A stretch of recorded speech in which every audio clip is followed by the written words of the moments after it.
ಅನೇಕ ಜನ ವಿದ್ಯಾರ್ಥಿ ಮಿತ್ರರು ಕೇಳ್ತಾ ಇದ್ರಿ, ಕೃಷಿ ಇಲಾಖೆ ವತಿಯಿಂದ ರೈತರ ಮಕ್ಕಳಿಗೆ ನೀಡಲಾಗುವಂತಹ CM ರೈತ ವಿದ್ಯಾನಿಧಿಗೆ ಸಂಬಂಧಪಟ್ಟಂತೆ ಏನಾದರೂ ಅಪ್ಡೇಟ್ಸನ್ನು ಮಾಡಿರಿ ಅಂತೇಳಿ ಅನೇಕ ಜನ ಕಮೆಂಟ್ಗಳನ್ನು ಕೂಡ ಹಾಕ್ತಾ ಇದ್ರಿ. ಸರ್, ಅದಕ್ಕೆ ಏನಾದರೂ ಸಪ್ರೇಟಾಗಿ ಅಪ್ಲಿಕೇಶನ್ ಹಾಕಬೇಕಾ, ಸ್ಟೇಟಸ್ ಅಪ್ಡೇಟ್ ಆಗಿಲ್ಲ, ಅಮೌಂಟ್ ಸ್ಯಾಂಕ್ಷನ್ ಯಾವಾಗ ಆಗುತ್ತೆ ಅಂತೇಳಿ ಈ ಒಂದು ವಿಡಿಯೋದಲ್ಲಿ ರೈತ ವಿದ್ಯಾನಿಧಿಗೆ ಸಂಬಂಧಪಟ್ಟಂತೆ ಮತ್ತು ಕಟ್ಟಡ ಕಾರ್ಮಿಕ ಇಲಾಖೆ ವತಿಯಿಂದ ನೀಡಲಾಗುವಂತಹ ಶೈಕ್ಷಣಿಕ ಸಹಾಯಧನಕ್ಕೆ ಸಂಬಂಧಪಟ್ಟಂತೆ ಸಂಪೂರ್ಣವಾದಂಥ ಮಾಹಿತಿಯನ್ನು ತಿಳಿಸ್ಕೊಡ್ತಾ ಇದ್ದೀನಿ.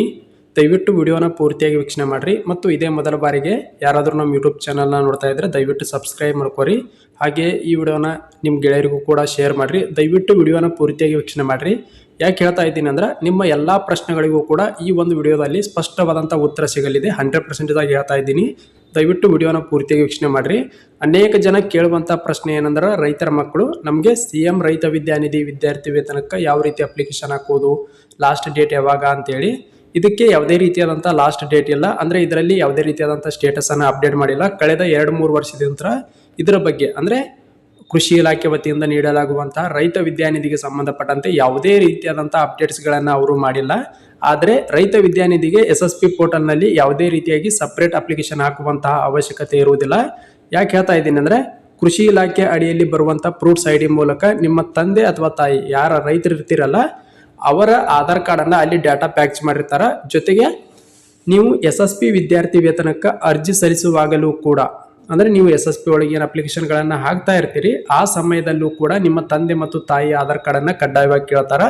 ಅವಾಗ ಏನಾಗುತ್ತಂದ್ರೆ, ಕೃಷಿ ಇಲಾಖೆ ಫ್ರೂಟ್ಸ್ ID ಮತ್ತು SSP ಪೋರ್ಟಲು ಡೈರೆಕ್ಟಾಗಿ ಪ್ಯಾಚ್ ಆಗಿರುವುದರಿಂದ ಅಲ್ಲಿ ಡಾಟಾ ಆಟೋಮೆಟಿಕ್ ಆಗಿ ಅಪ್ಡೇಟ್ ಆಗಿ ನೀವು ಏನಾದರೂ ರೈತ ವಿದ್ಯಾನಿಧಿಗೆ ಎಲಿಜಿಬಿಲಿಟಿಯನ್ನು ಹೊಂದಿದ್ರೆ ನಿಮಗೆ 100% ಆಗಿ ರೈತ ವಿದ್ಯಾನಿಧಿ ಸ್ಕಾಲರ್ಶಿಪ್ ಅಮೌಂಟು ಸ್ಯಾಂಕ್ಷನ್ ಆಗುತ್ತೆ. ಆಟೋಮೆಟಿಕ್ ಆಗಿ ಈ ಸ್ಟೇಟಸ್ಸು ಅಪ್ಡೇಟ್ ಆಗುತ್ತೆ. 100% ಆಗಿ ಹೇಳ್ತಾ ಇದ್ದೀನಿ.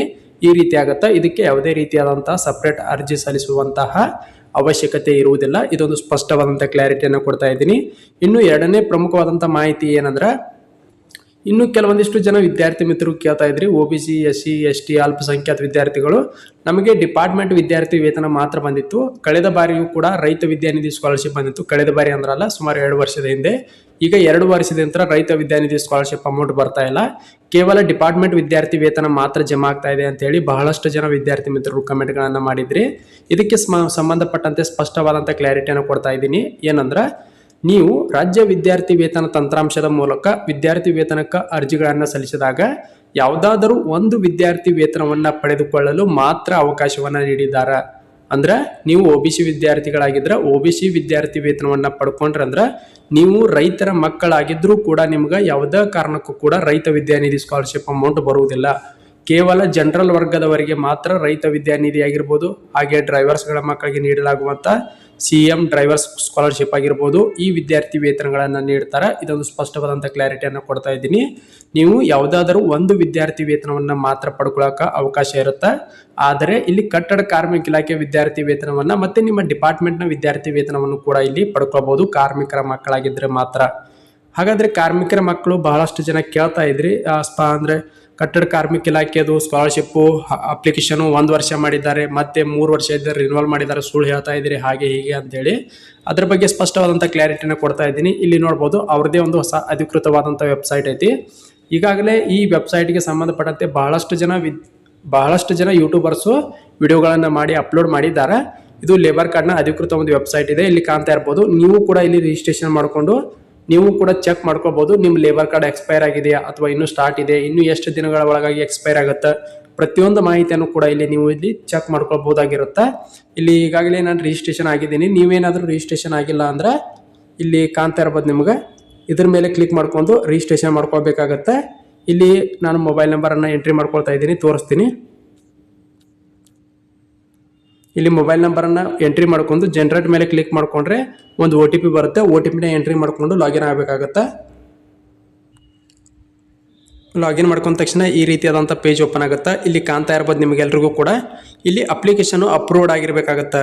ಇಲ್ಲಿ ಕಾಣ್ತಾ ಇರ್ಬೋದು ನಿಮ್ಗೆ, ಇಲ್ಲಿ ಅಪ್ರೂವ್ಡ್ ಅಂತ ತೋರಿಸ್ತಾ ಇದೆ. ಇಲ್ಲಿ ಅಪ್ಲಿಕೇಶನು ಅಪ್ರೂವ್ಡ್ ಅಂತ ಆಗಿರಬೇಕಾಗತ್ತೆ. ಜೊತೆಗೆ ಇಲ್ಲಿ ನಿಮ್ಮ ರಿಜಿಸ್ಟ್ರೇಷನ್ ನಂಬರ್ ಬಂದಿರುತ್ತೆ. ಹಾಗೆ ನೀವು ರಿಜಿಸ್ಟ್ರೇಷನ್ ಮಾಡ್ಕೊಂಡಿರುವಂಥ ಡೇಟ್ ಇಲ್ಲಿ ಕಾಣ್ತಾ ಇರ್ಬೋದು. ವ್ಯಾಲಿಡ್ ಯೂನಿಟ್ ಅಂದರೆ ಯಾವಾಗ ಅಪ್ಲಿಕೇಶನ್ನು ರಿನ್ಯೂವಲ್ ಮಾಡ್ಕೊಳ್ಬೇಕು ಎಂಬುದು ಕೂಡ ಡೇಟ್ ಕೂಡ ಮೆನ್ಷನ್ ಆಗಿರುತ್ತೆ. ಇಲ್ಲಿ ಕಾಣ್ತಾ ಇರ್ಬೋದು ನಿಮ್ಗೆ 20/11/2026 ಈ ಕಟ್ಟಡ ಕಾರ್ಮಿಕ ಇಲಾಖೆಯಲ್ಲಿ ನೋಂದಣಿ ಮಾಡ್ಕೊಂಡಿರುವಂತಹ ಕಾರ್ಮಿಕರ ಲೇಬರ್ ಕಾರ್ಡನ್ನು ರಿನ್ಯೂವಲ್ ಮಾಡ್ಕೊಳ್ಬೇಕಾಗಿರುತ್ತೆ. ಅದೇ ರೀತಿಯಾಗಿ ಇಲ್ಲಿ ಕೆಳಗೆ ಸ್ಕ್ರೋಲ್ ಮಾಡ್ಕೊಂಡ ತಕ್ಷಣ ಇಲ್ಲಿ ಕಾಣ್ತಾ ಇರ್ಬೋದು ನಿಮ್ಗೆ ಇಲ್ಲಿ ವೆರಿಫೈಡ್ ಕೂಡ ಆಗಿರಬೇಕಾಗುತ್ತೆ. ಹಾಗೆ ರಿನ್ಯೂವಲ್ ಮಾಡ್ಕೊಳ್ಳೋಕೆ ಎಷ್ಟು ದಿನಗಳ ಅವಕಾಶ ಇದೆ ಎಂಬುದು ಕೂಡ ಇಲ್ಲಿ ಮೆನ್ಷನ್ ಆಗಿರುತ್ತೆ. ಇನ್ನು ನೋಡ್ಬೋದು 237 ದಿನಗಳ ಒಳಗಾಗಿ ರಿನ್ಯೂವಲನ್ನು ಮಾಡ್ಕೊಳ್ಬೇಕಾಗಿರುತ್ತೆ. ಜೊತೆಗೆ ಈ ಕಾರ್ಡ್ ಕೂಡ ಆ್ಯಕ್ಟಿವ್ ಆಗಿರಬೇಕು. ಇದೆಲ್ಲ ಇದ್ದಾಗ ಮಾತ್ರ ನಿಮಗೆ 100% ಆಗಿ ಕಟ್ಟಡ ಕಾರ್ಮಿಕ ಇಲಾಖೆ ವತಿಯಿಂದ ನೀಡಲಾಗುವಂತಹ labour card scholarship status update ಆಗುತ್ತೆ. ಬಹಳಷ್ಟು ಜನ ವಿದ್ಯಾರ್ಥಿ ಮಿತ್ರರು ಕೇಳ್ತಾ ಇದ್ರಿ ನಮ್ಮದು labour card scholarship status update ಆಗಿಲ್ಲ ಅಂತೇಳಿ. ಅದರ ಬಗ್ಗೆ ಸ್ಪಷ್ಟವಾದಂಥ ಕ್ಲಾರಿಟಿಯನ್ನು ಕೊಡ್ತಾ ಇದ್ದೀನಿ. ದಯವಿಟ್ಟು ಅರ್ಥ ಮಾಡ್ಕೋರಿ. ಪ್ರತಿಯೊಬ್ಬರು ಕೂಡ ಈ ವೆಬ್ಸೈಟ್ ಮೂಲಕ ಚೆಕ್ ಮಾಡ್ಕೊಳ್ಳಿ. ಇಲ್ಲಿ ನೋಡ್ಬೋದು 2025 ರಿಜಿಸ್ಟ್ರೇಷನ್ ಮಾಡಿದ್ರು ಕೂಡ 2026 20ನೇ ತಾರೀಕು 11ನೇ ತಿಂಗಳಲ್ಲಿ ಇದು ರಿನ್ಯೂವಲನ್ನು ಮಾಡ್ಕೊಳ್ಬೇಕಾಗುತ್ತೆ. ಪ್ರತಿ 1 ವರ್ಷಕ್ಕೊಮ್ಮೆ ನೀವು ಕಡ್ಡಾಯವಾಗಿ ರಿನ್ಯೂವಲನ್ನು ಮಾಡ್ಕೊಳ್ಬೇಕಾಗಿರುತ್ತೆ. ಇದು ಕಾರ್ಮಿಕ ಇಲಾಖೆ ವತಿಯಿಂದ ಬಂದಿರುವಂತಹ ಒಂದು ಅಧಿಕೃತ ಮಾಹಿತಿ ಆಗಿರುತ್ತೆ. ಬಹಳಷ್ಟು ಜನ ಏನು ಮಾಡ್ತೀರಂದ್ರೆ ನೀವೇನು ಲೇಬರ್ ಕಾರ್ಡನ್ನು ಮಾಡಿಸ್ಕೊಂಡಿರ್ತೀರಿ ಅದನ್ನು ಲ್ಯಾಮಿನೇಷನ್ ಮಾಡಿ ಮನೆಯಲ್ಲಿ ಇಟ್ಟಿರ್ತೀರಿ, ಅದರೊಳಗೆ ಮಾತ್ರ ಚೆಕ್ ಮಾಡ್ತೀರಿ ಅಂದರೆ ಇನ್ನೂ 3 ವರ್ಷ ಇದೆ ಅಂಥೇಳಿ. ಇಲ್ಲ, ಪ್ರತಿ ವರ್ಷ ರಿನ್ಯೂವಲ್ ಮಾಡ್ಕೊಳ್ಳೋದು ಕಡ್ಡಾಯವಾಗಿರುತ್ತೆ. ಈಗಾಗಲೇ ನಿಮ್ಮ ಅನೇಕ ಕಾರ್ಮಿಕ ಕಾರ್ಡ್ಗಳು ಬಂದು ಬಿದ್ದಿರುವುದರಿಂದ ಕಟ್ಟಡ ಕಾರ್ಮಿಕ ಇಲಾಖೆ ವತಿಯಿಂದ ನೀಡಲಾಗುವಂಥ ಶೈಕ್ಷಣಿಕ ಸಹಾಯಧನದ ಸ್ಟೇಟಸ್ಸು ಅಪ್ಡೇಟ್ ಆಗಿಲ್ಲ. ದಯವಿಟ್ಟು ಒಂದು ಸಾರಿ ಚೆಕ್ ಮಾಡ್ಕೊಳ್ಳಿ ಅಂತ ಹೇಳ್ತಾ, ಇದು ಕೃಷಿ ಇಲಾಖೆ ವತಿಯಿಂದ ನೀಡಲಾಗುವಂತಹ ರೈತ ವಿದ್ಯಾನಿಧಿ ಮತ್ತು ಕಟ್ಟಡ ಕಾರ್ಮಿಕ ಇಲಾಖೆ ವತಿಯಿಂದ ನೀಡಲಾಗುವಂಥ ಶೈಕ್ಷಣಿಕ ಸಹಾಯಧನಕ್ಕೆ ಸಂಬಂಧಪಟ್ಟಂತೆ ಪ್ರಮುಖವಾದಂಥ ಅಪ್ಡೇಟ್ಸ್ಗಳಾಗಿರ್ತಾವೆ. ಇವುಗಳನ್ನು ಹೊರತುಪಡಿಸಿ ಏನಾದರೂ ಸಂದೇಹಗಳಿದ್ದು ಅಂದರೆ ದಯವಿಟ್ಟು ಕಮೆಂಟ್ ಬಾಕ್ಸಲ್ಲಿ ಕಮೆಂಟನ್ನು ಮಾಡಿರಿ. ಹಾಗೆ ಈ ವಿಡಿಯೋ ಇಷ್ಟ ಆಗಿತ್ತು ಅಂದ್ರೆ ದಯವಿಟ್ಟು ಲೈಕ್ ಮಾಡಿರಿ ಮತ್ತು ಈ ವಿಡಿಯೋನ ನಿಮ್ಮ ಗೆಳೆಯರಿಗೂ ಕೂಡ ಶೇರ್ ಮಾಡಿರಿ ಅಂತ ಹೇಳ್ತಾ ಈ ವಿಡಿಯೋನ ಇಲ್ಲಿಗೆ ಮುಗಿಸ್ತಾ ಇದ್ದೀನಿ.